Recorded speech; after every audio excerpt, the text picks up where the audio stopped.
ci ñu yore woon visuel bi ñu yore woon kaddu gi foofu laay wax fu ñu ko dugal lëndëm na mi ngi ñuul kukk taxawee na le mel ni benn yoo ci biir lëndëm na lumière yi zéro habillement zéro wax pour ñu dégg sax am dama mer ba kàjj affaire yi dem sama yoon kenn dégluwu ko boo xoolee même image yi ci Diomaye c'est 8000 6000 6000 8000 un président qui parle c'est notre président nous un président qui parle page am di am ay 6000 8000 même campagne yi moo ëppoon donc nañ soigner l'image c'est pas sérieux oh c'est pas sérieux là bala ñu merloo gaen fu ñu jóge dafa sori te lu ñu daj dafa doy waar bala ñu merloo c'est pas sérieux ça une première sortie du président de la République des Sénégalais ngeen dugal ko fu lëndëm mu nekk fële ñuul kenn mënu xàmmee kanam gi soigné wu leen image bi seen qualité d'image nulle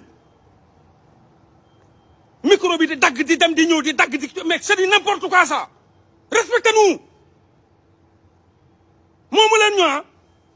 ragaluñ leen aussi seen ndey yi juruñu ñu mënuñu liggéey ba fii ngeen ñu bëgg a këppal yàlwaan bi ñu mujj di saaga seen ndey léegi. salaamaaleykum gars yi maa ngi leen ziar baax a baax di leen nuyu ñëpp yéen a gisandoo kàddu yi de man des fois damay jaaxle trop am na ñoo xamante ne dañoo jàpp ni ñoom ñoo terroriser askan wi di wax yow loo xamante ne koo xamante ne def ko sax passation de service de nekkul réellement ki nga xamante ne moom mooy président de la République du Sénégal juste rek élection yi ñëw na xam nañu baax a baax que ni résultats yi Bassirou Diomaye Faye moom moo nekk ci kaw commencé gul sax nga commencé gis ay critiques ay nangam li moo tax comme ça ñu naan Sénégal dafa naqaree defar si boppam yow askan bi ñu ngi lay déglu am nga ay followers yu bëree bëri ngay nekk si ay débat yoo xamante ne amul benn sens ay image mooy lan kàddu gi moo am solo te loolu ñëpp xam nañ ko baax a baax te en plus yow bu fekkee toll na noonu nga gis loo xamante ni neexu la pourquoi pas nga woo responsable kenn wala soit nga dem seen page nga commentaire wala nga woo leen ñoom seen WhatsApp wala dara au moins waxtaan ak ñoom mais doo ko def da ngay toog di critiquer facilement nii c'est facile de critiquer nag ay image mooy lan koo xamante ne dafa ñëw pour di remercier ñi nga xamante ni ñoo ko faloon nag tout ça di waxtaan ak askan wi mais ñu parle d'image di nga image président bu demee ba xamante ni fal na ba toog RTS ñoom ñoo koy gérer lépp boobaa buy def discours ñoom ñooy préparer lépp day taxaw rek def li muy def mais doo ko def da ngay taxaw facilement di critiquer nii ay jàpp ni yaa terroriser nit ñi jàpp ni yaa moom askan wi di wax alors que loolu amul benn sens en fait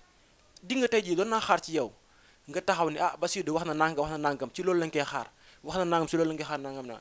mais defoo ko de da nga taxaw naa non liñ fi liggéey boobu ba léegi may leen ñu jàmm gis nga askan wii nii ñi fi liggéey bari na trop bëri na ñoo xamante ni mosu ñoo ŋàng mosu ñoo feeñ ci réseaux sociaux yi mais terewul dafa ñoo liggéey lu bari ci projet bi nga xam mooy Pastef kenn ku ne am ñoo xamante ni seen xol lañ toog denc fi Ousmane Sonko ba vote jot ñu voté am ñoo xamante ni seen koñe lañ nekk di kaas donc fii ñi fi liggéey bari na trop seen genre gii nii moo amul solo quoi en fait bu question ni da nga nekk di kaasal waa Pastef la loo neex nga wax de non c'est pas ça tel n'est pas le cas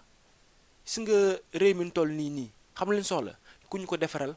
réew mi toll nii xam lañ soxla koo xamante ni dafay nekk am ay idée am ay xalaat yu baax yu rafet loolu lañ soxla mais soxlawul leneen donc am na loo xamante ni nag am na loo xamante ni si bii nii muy commencé te loolu war nañ kaa changer tey dit du loo xamal sa morom rek taxaw publiquement wax ko loo xamal sa morom rek taxaw publiquement nekk à l'aise di yàq di xaste di wax avec arrogance tout ça xam la soxla koo xamante ni day ñëw am ay suggestion am ay solution taxaw di ko wax mais ay critiques yi ngay def ni amul benn solo amul benn sens nekkul ni nag dangaa nekk di kaasal gars yi rek tout est permis c'est pas ça en fait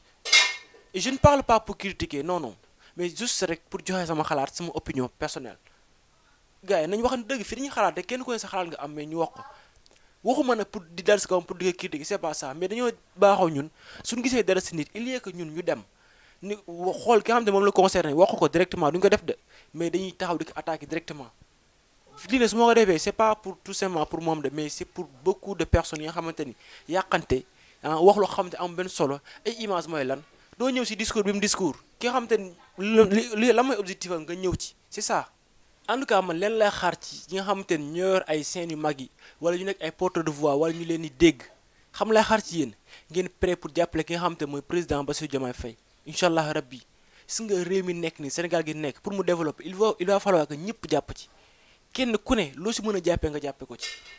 si ay xalaat si ay suggestions yu baax fexe ba ñi képp koo xamante ne jur na pour yàq ñu fexe écarter ko de côté te koy fële loolu mooy objectif bi loolu moo am solo fexe ba xoolal ñu jël ñun ñëpp xam ne du président dong moom mooy doxal xam ne du ministre dong ñooy doxal ñun Sénégal suñu Sénégal la ñun ñoo xam moom suñu bopp donc loolu moo am solo billaay loolu moo am solo gars yi am na yoo xam ne ay détails la si nga ministre yi kun fal ay affaire agriculture la nara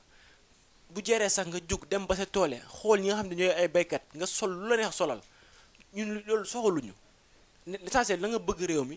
ah nekk koo xamante ni am nga engagement gëm nga sa bopp te parewoo pour luubal defoo dara xaasu askan bi soxalu la li ngay am di ko gañe loolu doy na la mu nekk alal boo xam ne alal bu lew la loolu la ñuy xaar ci réew mi nekk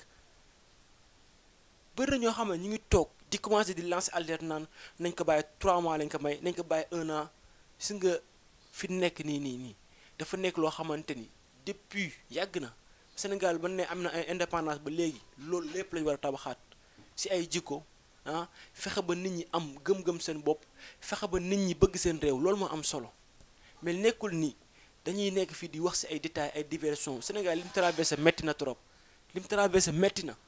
donc loolu pour ñu lii ko nag il va falloir ñun si boppam ñu jàppale ki nga xamante ne moo di président bi déjà commencé gun sax ñu bëri di commencé di opposé wu ñii di mbala fii di ruba fii amul lenn lu ñu ko mën a reprocher pour l'instant amul lenn lu ñu ko mën a reprocher loolu daan ay amul charisme ni muy solo nangam pourtant noonu la ñu wax naan Sonko naan dafa violent dafa nangam mais Bassirou Diomaye Faye amuñu lenn lu ko reprocher ñoom donc affaire yi nañ bàyyi diversion yi quoi te xool li nga xam mooy l'essentiel ñu focus si loolu moo am solo gars yi kon loolu moo nekkoon vidéo bi tey di leen jaajëfal bu baax di la wax que di leen abonné bu baax pour soutenir bu fekkee am na loo xam jub nañ ko ñu ngi jégal bu baax peut-être suñu xel lañ yor di analyser te nangu nañ tamit seen xalaat ngeen wax ñu dans les commentaires aussi ngeen wax lan ngeen xalaat ci vidéo bi